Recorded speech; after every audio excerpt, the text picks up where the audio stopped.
एमरल्डवुड जंगल की गहराइयों में, जहां धूप प्राचीन पेड़ों के बीच नाचती थी और नदियां मधुर सुरों में गुनगुनाती थीं, वहां कुछ ऐसे जानवर रहते थे जिनके पास एक अनोखा वरदान था, बोलने की ताकत। एक शांत सुबह ओलिवर नाम का उल्लू, जो बुद्धिमान था पर जल्दी ध्यान भटक जाता था, तेजी से उड़ता हुआ जमीन पर उतरा। सब लोग इकट्ठा हो जाओ, मेरे पास बड़ी खबर है, उसने पुकारा और लगभग अपने ही पंखों पर ठोकर खा बैठा। झाड़ियों के पीछे से फियोना नाम की लोमड़ी उठी हुई भौहों के साथ बाहर आई। उम्मीद है ये फिर उस चमकीले कंकड़ की बात नहीं करने वाला। वो एक बहुत चमकीला कंकड़ था, ओलिवर ने सफाई देते हुए कहा। लेकिन नहीं, इस बार बात अलग है। कल रात महान हवा ने मुझसे फुसफुसाकर कहा, कुछ आने वाला है। पेड़ों के पीछे से सरसराहट की आवाज आई। बेनी नाम का भालू, जो अब भी शहद चबा रहा था, धीमे से बोला, क्या वो खाना है? उम्मीद करता हूं कि वो खाना ही हो। ओलिवर कुछ कह पाता उससे पहले ही लूना नाम का खरगोश एक गिरे हुए लकड़ी के तने पर कूदकर बोला, शायद उस हवा को हमसे कुछ कराना है, कोई मिशन, कोई यात्रा। उसकी आंखों में चमक थी। सभी जानवर एक दूसरे को देखने लगे। यात्रा सुनने में रोमांचक लग रही थी। यात्रा की शुरुआत। वे सब साथ निकल पड़े। ओलिवर ऊपर उड़ रहा था, फियोना आत्मविश्वास से आगे रास्ता दिखा रही थी। बेनी धीमे धीमे चल रहा था और उसके बैग में शहद के जार टकराकर छनक रहे थे, और लूना तेजी से 3 गुनी रफ्तार से उछल कूद कर रही थी। जैसे ही वे धुंध भरी घास भूमि में पहुंचे, घास के बीच से एक धीमी आवाज गूंजी, पीछे हट जाओ या चुनौती के लिए तैयार हो जाओ।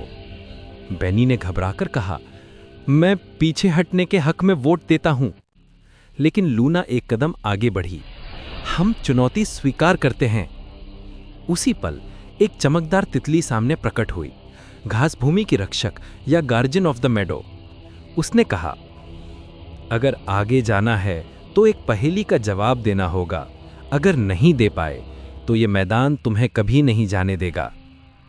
ओलिवर जोश से बोला, मुझे पहेलियां बहुत पसंद हैं। तितली ने पूछा, मैं बिना पैरों के भागती हूं, बिना मुंह के गरजती हूं, मैं कौन हूं? चुप्पी छा गई। फियोना की पूंछ हिली, लूना के कान झुक गए। बेनी ने तनाव में एक और शहद का जार खोल लिया। अचानक ओलिवर ने जोर से हूट किया, नदी, वो जरूर नदी होगी। तितली खुशी से चमक उठी, सही जवाब, तुम आगे बढ़ सकते हो। फुसफुसाती हुई चट्टान। मैदान के पार एक विशाल चमकदार चट्टान खड़ी थी, जिसमें प्राचीन जादू की रोशनी चमक रही थी। जैसे ही जानवर पास आए, चट्टान ने बोलना शुरू किया, तुमने साहस और एकजुटता दिखाई है, लेकिन जंगल खतरे में है। उत्तर दिशा में काले बादल उठ रहे हैं। केवल वे ही इसे बचा सकते हैं जो एक दूसरे की आवाज सुनना जानते हों। लूना ने धीरे से पूछा, पर हम करेंगे क्या? चट्टान बोली, याद रखो, हर आवाज मायने रखती है, चाहे वो कितनी भी धीमी क्यों ना हो। और इन शब्दों के साथ रोशनी धीमे धीमे मिट गई, लेकिन जानवरों के भीतर कुछ नया जन्म ले चुका था।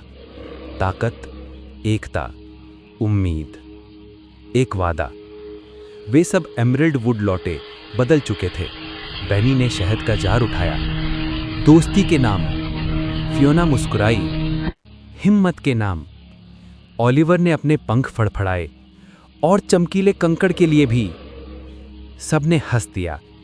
लूना ने आसमान की ओर देखा, और जो भी आगे आए उसके लिए भी। क्योंकि फॉरेस्ट ऑफ सीक्रेट वॉइसेस में सबसे बड़ा जादू था कि हर जानवर की आवाज की अपनी अहमियत थी।